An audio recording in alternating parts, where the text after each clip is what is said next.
So this here is what I've written down. It's going to be a bit of a different video instead of just seeing my face all the time. So this is pretty much in $100 million leads, which is that book there.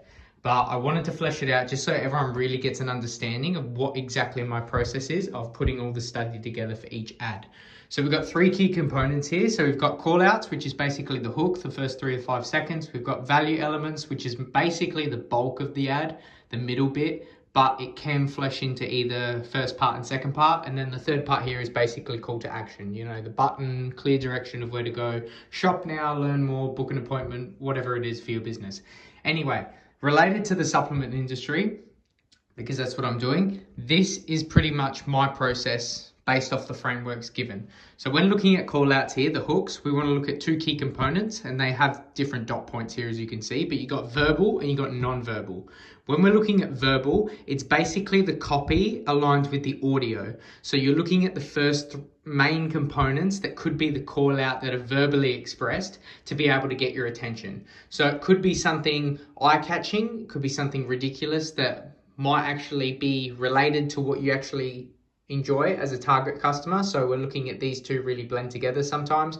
So for example, if you're into biohacking, you might see someone get into an ice bath and start talking about an ice bath. So the word biohacking or ice bath might be a key word that people use because it relates to you and it catches your eye. And that almost links into here with labels. So that can normally be something like labeling you as a person. So biohackers, it might talk about keywords or descriptors that you might actually use because it's in your terminology. So for people who are a bit more productive, you might talk about flow state, you might talk about productivity. These are all keywords that are related to you as a target customer if you're in the supplement industry, basically. And so we've got these two here, which are results, basically hooking people in with testimonials or case studies. And then yes-based questions, which I've got here is yes cues. And so that's pretty much maybe you flesh out a pain point or you talk about a dream outcome, which I'll talk about here in value equation. But when we're looking at yes questions, it's pretty much saying, do you struggle to beat your personal records at the gym? Or do you struggle to stick to a diet? Or are you really having bad acne? And so those questions pose the person listening or watching the ad to answer with yes. And that's why they're called yes questions. When we're looking at non-verbal call outs, for example, these are normally things that obviously aren't spoken, so non-verbal. Music, visuals, so these things can usually intertwine. So maybe it's a familiar song that might get them to keep watching. Maybe it's visuals that relate to stuff they like, again, which I've also got here. So for example, biohacking again, if someone regularly does grounding on a daily basis, which is a biohacking activity if you're not familiar with it, so they might start the video walking on grass and talking about grounding. So the visuals and the copy all blend together to show something that the target audience likes and catches their eye. And so you can see how all of this starts to blend together, but once you flesh it out like this, you can really understand on a simple and detailed level as well. So moving things, typically photo ads aren't as effective as video ads, and typically that's because you've got some moving components in the ad. So for example, if this is an ad and I'm constantly panning and moving and there's stuff going on, people are walking, that's a bit more entertaining than just a still photo. And also when we're looking at contrast here, that's talking about what first catches your eye. So that might actually be some bright colors compared to the rest of the scene. Or if we're looking at likeliness as well, which also blends with contrast, you might find an attractive person that you might keep watching for. Now, when we're looking at contrast here, I'll explain further. So if we zoom out here, the main thing that really sticks out are these pink sticky notes, and that's because the color of them is a bright contrast against all the bland colors and slight weaker colors around it. And so that's something similar you can approach with your ad, for example. So with the supplement product packaging, like for me, it's a bright green, which is going to try and stand out amongst all the other things in my ads. Now, main things here. With the value elements, the core framework that Alex Hormozi talks about is the what, who, when framework. And this is basically the entire process of understanding how the value is conveyed in the ad. So the what, who, when is the goal is to explain to the customer on why they should be interested. So again, what, who, when explains the why. And so when you're looking at the why, you want to put as much value in your ad as possible so it's still engaging and it conveys a good message for people to actually want to understand and be interested in buying your product, buying your service, booking a call, whatever. So when we're looking at the what, if you're familiar with Alex Hormozi's content, you'd know the value equation. I'm not going to go too in depth into it, but basically value equation is perceived likelihood of achievement, dream outcome, time delay, and effort and sacrifice. And so the first two you want to increase and the second two you want to decrease. So you want to make it as quick and easy as possible, and you also want to make the value and the outcome as most possible and as high value as possible.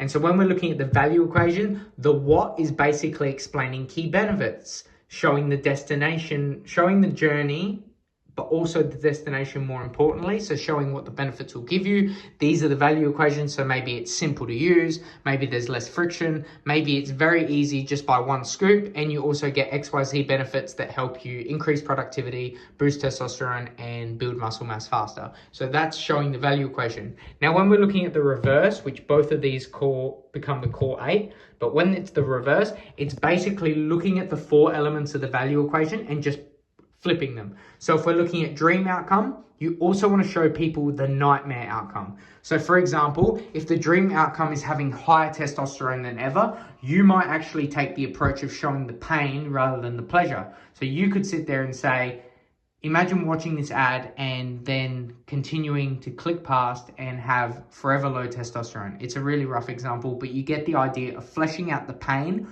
rather than the pleasure. Now, the good thing about that is most people will typically act on avoiding pain than actually walking towards pleasure. And so that's more the idea of loss aversion. So people are more inclined to actually move away from pain as opposed to move closer to pleasure. Even if pleasure is closer, people will do more to actually avoid pain than get closer to pleasure. And so you can actually use that idea of playing on the reverses of the value equation to actually get more value in your what for your ads. And so when we're looking at who, it's basically status.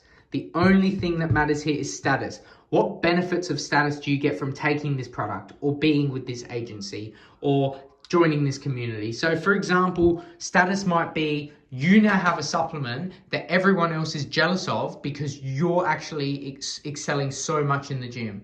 Or for example, entrepreneurs in your, SMMA community can see how much work you're doing and really want your supplement because of how productive you are. Maybe the progress you get from your work reflects on how good you are as a parent, or maybe a sibling, or maybe a friend in your group, and you're actually able to bring the level of competition up in your friendship group. So then the status is on you. So it's all about status among peers here. What's in it for me? How does buying this product, getting this service, joining this community, elevate my status amongst my peers, families, friends, strangers, whatever?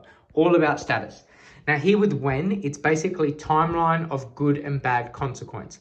So when we're looking at that, it's basically a reflection of past, present, and future choices. You don't have to do all 3, but you can just pick components of it. And so for example, with the supplement, a past action would be continuing your day-to-day and having low testosterone, being stuck with brain fog, and having not many PRs recently in the gym. And so a present decision could be to buy or not to buy. And so you can flick between good and bad to hit on pain points and then show people how good the future outcome is, the future consequence of whether they buy good or whether they don't buy bad. And so it's flicking between good and bad to really show how good your offer is as opposed to how bad their baseline option is if they choose not to buy. And I'll make another video on a concept like that I read in this book here. But for now, it's all about this. So that's pretty much the value elements of it. You've got the who, what, when. When is referred to the timeline, who is referred to the status, and what is referred to the core 8, which is the value equation, and then the reverse of the value equation. So when we're looking at call to action, it's pretty much making it as clear, quick, and easy for them to take the next step and the direction on where to go next. And so, for example, if you've got an ad that has no call to action and then just ends on a black screen, people aren't going to know where to go. Some people will try and look for your ad, and those are the people that are more qualified because they're looking instead of having a guided direction on where to go, click of a button, go here now. But you want a call to action because it makes it clearer and it opens the tunnel up for more people to funnel through with as little quick and easy effort as possible. And so to be able to take this further, you can include stuff like bonuses, urgency, scarcity, all these discounts and bundles, that kind of stuff. But the main thing is the call to action. Where do you want them to go next? So supplement, you might tell them to go to a website. Agency, you might tell them to book a call. Or if it's Alex Hormozi's school games community, he might tell them to sign up for the school games to start building and making money online. That was a pretty rough, very off the top of the head, wishy-washy explanation of my ad study process. So just for a bit more context, I will sit here, I will look at an ad, and I'll write on this screen all of this. I'll break down each component and then write information underneath and then talk about how I can do it better. So that is pretty much everything to do with this process here. And what I'll do is probably make a more detailed and better version later, but for now that'll do because that explains everything. And that's really helping me cement it in my mind. So I'm gonna leave it there, and I'll probably make another video in the next few days, depends on how much time I have and also if anything new interesting comes up. So I'm gonna leave it there. Ciao.